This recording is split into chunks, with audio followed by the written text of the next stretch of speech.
جيت على باكا الغربيه، لما جابوك على باكا الغربيه كيف شفت الخارطه، كيف شفت الفريق، كيف شفت الاداره؟ في صعوبه؟ في صعوبه؟ طبعا لما وصلت لفريق ابويل بلدي باكا الغربيه، لما توصلت اتفاق مع اداره الفريق، كان هناك 4-5 ألاعب للفريق صار لاعب، والنتائج مش محلها، مش زي ما توقعوا. كانوا في اي مرتبه في ذاك؟ كانوا مرتبه 11. واو، مرتبه 11، والفريق في جعبته 5 نقاط، والفريق انبنى مشان يصارع لارتقاء الدرجه الاولى منذ سنوات والنهائي. ومنذ قدومي الحمد لله انا شفت هناك في اول شيء غرفه الملابس، اللعيبه، الناحيه الاجتماعيه ما كانت معدومه، ما كانت قلاقل في جواد الاجواء، فساد، مش اقول فساد، بس في هناك قلاقل داخليه بين اللعيبه نفسه. في لعيبه اللي انا شفتهم انه مش مناسبين للفريق. بس انا ما كنت متابع الفريق هذا، حتى لما كنت انا في كفر قاسم على مدار السنين انا بتابع كل الفرق العربيه. ضمن باكا الغربيه، لانه باكا الغربيه 3 سنين ومن كل سنه بيحكوا معي مشان انا في باكا الغربيه. قديش كان مهم؟ ما مثلش الرجل بدي اسالك سؤال، قديش مهم اليوم في الوسط العربي انه رئيس البلديه يقول ويفعل؟ انا بحكي عن نحكي عن رياض، الرجل المناسب في المكان المناسب اول شيء، وفي الوقت المناسب. الوقت المناسب حلو. لما مدرب שלא יתבשם, אל תתבשם מהמחמאות, כי אתה מאמין שליגה ב'. עוד מעט נדון בזה. שנייה, הגעתי בליגה א' גם מרוב. כן, אבל אתה אסור לזה. 3 שנים. מה זה אסור? מה זה אסור? אמר אלה שיפות, אני לא... خليني اسيب شباك حكمت. תעזוב אותם. עלית תעזוב. انا اقول اسيب شباك حكمت. بالنسبه لريان، رجع ريان رجل مناسب في المكان المناسب. ريان طه المدرب الثالث لابناء بكا، اللي بدا السنه اشرف العال، بعدها عينوا حسن فدعوس كمدرب، وبعدها توجهوا لريان طه بنسميه باللعب الخامسه او السادسه ب5 نقاط. الفريق كان يطمح بس انه يوصل للبلاي اوف لاعلى مش اكثر، هذا بالنسبه له هذا كان انجاز. فيش حدا لا رياض ولا اللاعبين ولا حدا امن بهذا الانجاز. لا بس انا سالتك سؤال عن رئيس البلديه نفسه، قديش مهم يكون؟ لا يكبر ما هو شيء، אבל ראש העיר שם כסף، אבל די עם הראש העיר שם כסף.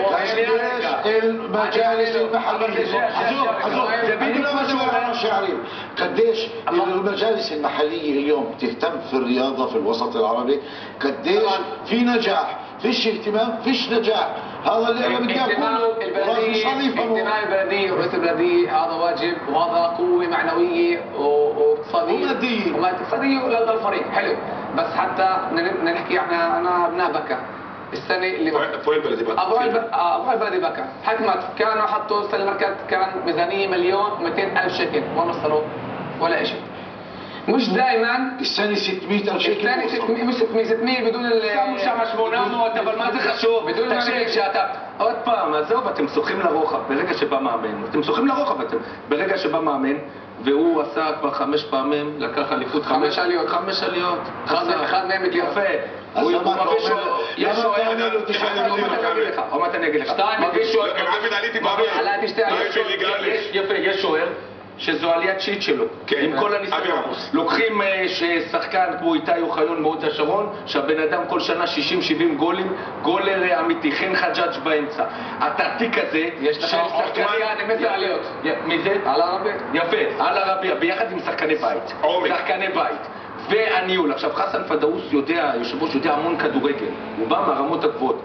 שיחק בליגת העל. עכשיו כאשר יש מאמן יסודי שיודע גם להקרין שקט, וחסן פתאום נרגע, אתה יכול להפיק מחסן הרבה יותר מאשר כל האנדרלמוסיה מסביב, כל הריבים, כל הרכילויות שם ברחוב. והם ניתבו את זה לאט לאט כאשר הם באו כאנדרדוג. דליית אל כרמל למעלה מ3 חודשים מוליכה את הטבלה, והם לא איבדו לשנייה את הסבלנות, וזאת הגדולה. כי מה הייתה בקה בעבר? ברגעים האלה כולם הולכים מכות אחד עם השני והם קורסים. הם באו והקצו במאני טיים ברגע הנכון, באמת בזכות אנשים נפלאים. גם אברהים פדאוס עשה שם עבודה טובה, מוסר תשלומים גבוה. כמובן שמורסי חברך הטוב ראש העיר, אם לא היה מספק את הכסף אי אפשר היה להגיע להישגים, אבל הנושא הזה נשים עבד? עבד למה? כי אנחנו סובלים בשנים האחרונות התפר הזה של ואדי ערה, וכל כך אוהבים שם כדורגל, אנחנו גם משתייכים למקום הזה, קרסה לנו מכבי אום אל-פחם, קרסה לנו אל אהלי אום אל-פחם, כל הקבוצות... אנחנו צריכים אלטרנטיבה, רוצים אלטרנטיבה, תאמין לי עכשיו, באקה היא תייצג את כל המשולש. נכון, הצפוני מה שנקרא. לא, מכפר קאסם אפילו...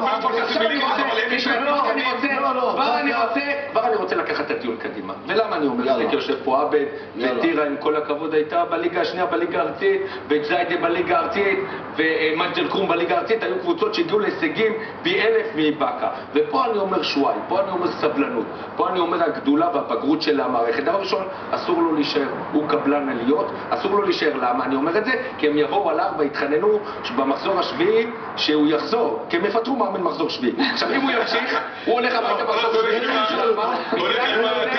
בגלל הנושא של הסבלנות, הם יתחלקו לנבחרות, שם תוך שנייה. רז, אתה נתת חומר למחשבה. ريان انت بتوافق مع راز اللي كانوا؟ هذه واحدة من الشغلات اللي بتصير في عالم كرة القدم يعني موجودة هاي. بس انت مقتنع فيها انه فعلا انت ملاعب بس للدرجة الثانية؟ لا مش مظبوط. انا واحد مدرب اللي عنده 5 ارتقاءات الحمد لله، وكمان ارتقيت من الدرجة الثانية للأولى ودربت في الدرجة الأولى المنطقة الجنوبية، حبويل جلجولي في سنة 2000 والنادي الرياضي כפר קאסם في الدرجة الأولى المنطقة الجنوبية ألف. ריאן, שמעתי שמדברים על הליגה הלאומית, הם יכולים לדבר על ליגה של פקט מלברו. איזה ליגה לאומית? תגיד לי, השתגעו? אם הם מדברים על זה כבר עכשיו, תקשיב, זו נפילה. וזה הפחד, כי אנחנו רוצים לראות את באקה וחלילה לא קורסת ומגיעה לליגה ד' סבלנות, שיבססו את עצמם. בדיוק, לא שחקנים ב10,000 שקל, אף שחקן בליגה א' לא שווה יותר מ6,000 שקל הכוכב הכי גדול. ויגיד לך עוד, אין להם שחקן חדש, סבלנות, 3 שנים בליגה. משפט אחד לרז. ולעבד שמסכימים. ועבד גם כן. שמע, זה קברניטי הקבוצה, יש להם ראייה עתידית. זה אדרנלין העולה להם נכון, זה התלהבות, אבל אני רוצה להגיד לך, אני רוצה לחדד לך משהו. בבאקה אל-גרבייה, אני אגיד לך, אני מכפר קאסם, אבל בבאקה אל-גרבייה יש שם מתקנים. חבל לך זמן, ליגת על. הכל, ראש עיר, מתקנים. ראש עיר תומך. הנהלה, הכל טוב יפה, לכן סבלנות. גם שחקני בית. אתה מדבר על עלייה היסטורית. אתה מדבר פעם ראשונה בליגה א', ליגה א' עולם אחר. ליגה א' עולם אחר. יש לי עוד אורח, עוז. תגיד לי, יהיו חגיגות שם בקטמון או זהו, הסתפקתם? שמפניה, ביצור שלום? הכל מתנקז למשחק הקרוב.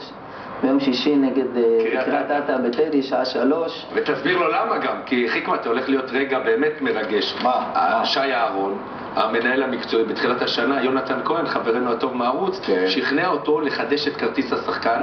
יהיה לו משחק פרישה, הוא הולך לשחק, הוא ישחק במשחק הזה, משחק פרישה, וכל כך הרבה אנשים יגיעו.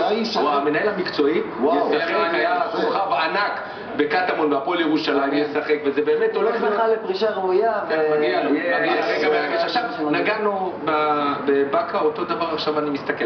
עכשיו, אומר שי אהרון לגבי אבירם בוכיאן, אבירם בוכיאן יכול להיות שחקן של הטופ בליגת העל, והוא לא ימשיך בקטמון לפי מה שאבירם רוצה, אבירם רוצה לחזור לליגת העל, ואני אומר מעט פרופורציות, ליגה א' זה לא ליגת העל, אני לא חושב שאבירם הוא ברמה של ליגת העל, אני לא חושב שהוא מתאים לליגת העל, זה יפתיע אותי אם פתאום נראה אותו בשער השבת בתקצירים של ליגת העל. עכשיו גם עוז לדוגמה בעלייה הקודמת שלהם היה שחקן העונה בליגה א' דרום, שחקן העונה, גולים בשולים שנייה. אתה מסכים עוז? ממש לא מסכים. אבל לא אמרתי רגע את הנקודה, ואז הגיעה העונה, לא אמרתי את הנקודה, שנייה רגע, תנו להשלים משפט. אבל רז, אתה מדבר, תן לו לדבר. תשמע, כשאתה מדבר, אתה פותח ספר. שנייה. תן לו לדבר. אני אשלים עוד משפט. תשלים. יפה.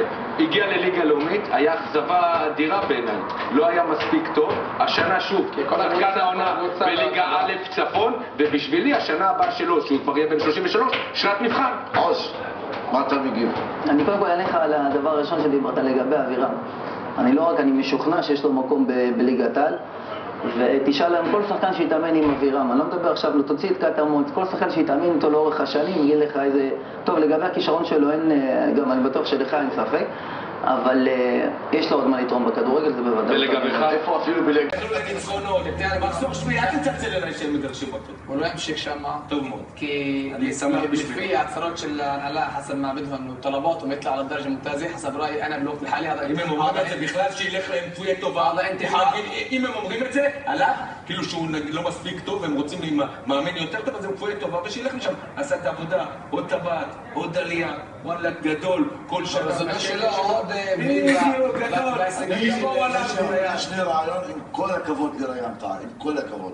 יש לי רעיון, אתה יודע, אשקלון, בליגה א' לקחה את יובל נעים, נכון? כן. אז באקה, אני לא יודע. אולי פאקו, אם יעזוב את מכבי תל אביב, פאקו לבאקה. באקו עוד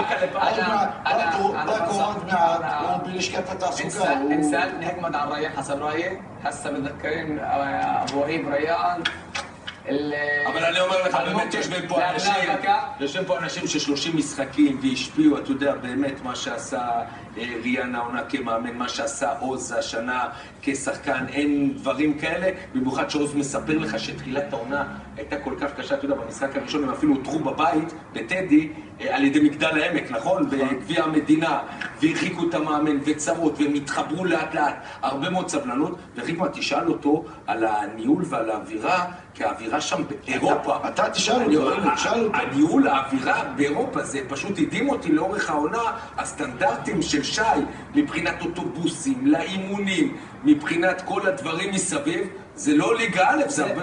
זה משהו שאתה יודע, שאתה צריך לשאול אנשים שבאו מבחוץ, שבאו מהמועדונים יותר גדולים, וולן חרמון או הציידוף, אווירה, ואז אתם תבינו עד כמה הניהול של שי הוא... אבל מעל הכל חיקמת באמת האוהדים, הקטע של הקהל של קטמון, הקטע של הערכים, הקטע של הערכים של קטמון, שהייתי אומר וזועק לשמיים, הכדורגל זה רק בליגות הנמוכות. אני אומר שיצא דבר גדול לכדורגל הישראלי, באקה עלו עם 4,000 איש שראינו, ובליגה א' איזה צבע, וגם עכשיו גם, אני אמרתי לחיקמת שעכשיו גם אברהים פדאוס, חסן פדאוס ויוסוף טאה שחזר עם כפר כנא, סלט קומפוט שיהיה לנו שם, אנחנו נצטרך עם זכוכיות מגדלת ללכת. עכשיו, קטמון עם הקהל שלה חוזרת, אשקלון, 5,000 איש משהו עושה, חוזרת, הלוואי, חיקמת הלוואי וזאת תהיה שעריים. הלוואי ושעריים יעלו מהמבחנים, הלוואי. תן לי לגרש את נצרת עילית וביתר תל אביב רמלה, לא יודע לשאול שם, אלה של 4 אוהדים שילכו הביתה. תקשיב, זה גדול לכדורגל הישראלי. בני יהודה חוזרת, וגם לוד או כפר סבא, ראית כפר סבא שהביאו 5,000 איזה אווירה, וגם לא. זאת אומרת, הכדורגל מסתדר מבחינת קהל, כן, כדורגל לא. בהתחלת התוכנית דיברת על השרה המיועדת, איך קוראים לה? איילת שקד.